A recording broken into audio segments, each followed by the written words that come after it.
सभा चुनाव में हार, विधानसभा चुनाव में हार, अब निकाय चुनाव में हार, क्या यही कारण है कि इस बार आप लोग विधायक दल की बैठक जो है इतना लेट से की, आधा सत्र पार होने के बाद? देखिए, भाजपा मुरझाई नहीं है, कमल कभी मुरझाता नहीं है। कमल हमेशा खिला हुआ रहता है और भविष्य में भी खिला रहेगा।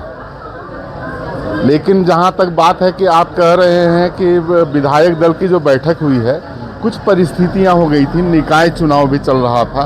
दूसरी चीज़ है कि हमारे विधायकों के यहाँ कुछ व्यक्तिगत समस्याएं भी हो गई थी, जैसे कि हमारे प्रदीप प्रसाद जी जो हैं, उनके यहाँ उनके भाई का निधन हो गया, असामयिक निधन हो गया। उसके बाद हमारे उनके चचेरे भाई का, प्रदीप प्रसाद जी के चचेरे भाई का, और हमारे शशि भूषण मेहता जी, उनके पिताजी का डेथ हो गया। और भी कहीं पर किसी के यहाँ, हमारे एनडीए की बात करें, जनार्दन पासवान जी के यहाँ शादी थी। तो व्यक्तिगत भी कुछ होते हैं, लेकिन इसका मतलब ये नहीं कि हम लोगों ने अपनी आवाज़ को बुलंदी से नहीं रखा है। हम लोगों ने अपनी आवाज़ को निरंतर ही बुलंदी दी है और हमेशा देते रहेंगे। नहीं, मैं ऐसा इसलिए कह रहा हूँ उज्जवल दास जी कि कल विधानसभा में टाइगर जयराम एक बड़ा सवाल उठाते हैं। पहला सवाल तो राज्य के 3 विश्वविद्यालय के एक ही बीसी हैं। दूसरा बात जो राजकीय पॉलिटेक्निक का निर्माण हुआ था करोड़ों करोड़ की राशि का, और उससे पंखे उखाड़ लोग ले रहे हैं। लेकिन भाजपा की ओर से इस तरह के मुद्दे नहीं उठाए जा रहे हैं। कैसे नहीं, भाजपा की ओर से भी ज्वलंत मुद्दे उठाए गए हैं हमारे। अभी हम लोग जो उठा रहे मामला, बस प्रशासन भ्रष्ट, अफसरशाही हावी है अभी, जिसके लेकर विरोध भी अभी हम लोग को चल रहा है। तो लगातार हम लोग उठाते आए हैं। और उसके बाद ये है कि 3 विश्वविद्यालयों के डीसी एक ही हैं, तो निश्चित तौर पे कि इसको भी भाजपा जो है संज्ञान में ले रही है। आप बात कर रहे हैं रामगढ़ की घटना का। रामगढ़ की घटना में, राजप्पा के मामले में प्रशासन ने तो संज्ञान लिया है, 5 पुलिस अधिकारियों का तबादला कर दिया गया। आप लोग संतुष्ट हैं बाबू से? देखिए, हम लोग जो है सो ये भ्रष्ट सरकार में तबादला होना ये आम बात है, लेकिन उस पर संज्ञान क्या लिया गया है ये अभी तक प्रश्न चिन्ह है। तबादला किया गया, उनसे तबादला हो जाना क्या? सस्पेंड किया गया, कुछ और पूछा गया। सस्पेंड किया गया है, लेकिन क्या उसे सजा मिली?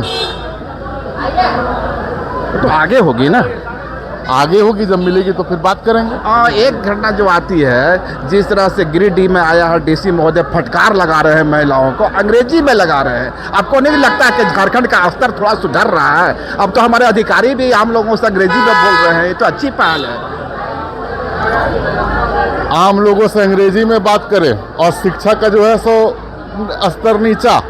अंग्रेजी बहुत लोग समझ पाते हैं, बहुत लोग नहीं समझ पाते हैं।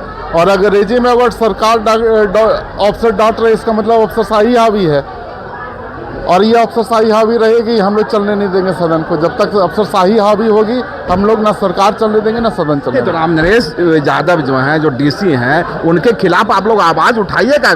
हम लोग आज ये आवाज़ बहुत बुलंदी के साथ उठा रहे हैं। एक मामला जो हम थोड़ा विस्तार से चाहेंगे आपसे, पिछले सत्र मुझे याद है, उस सत्र में एसी कम्युनिटी के लिए एक स्पेशल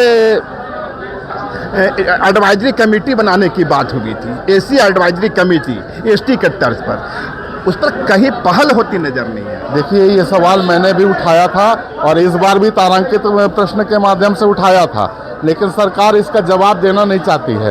सरकार वही कह रही है कि अभी जबकि सरकार के ही बजट में था कि ऐसी परामर्शदात्री बनाएंगे, लेकिन सबसे सरकार से हमने 1 साल के बाद ये प्रश्न पूछा, सरकार कह रही है अभी प्रक्रियाधीन है। एक है हमारे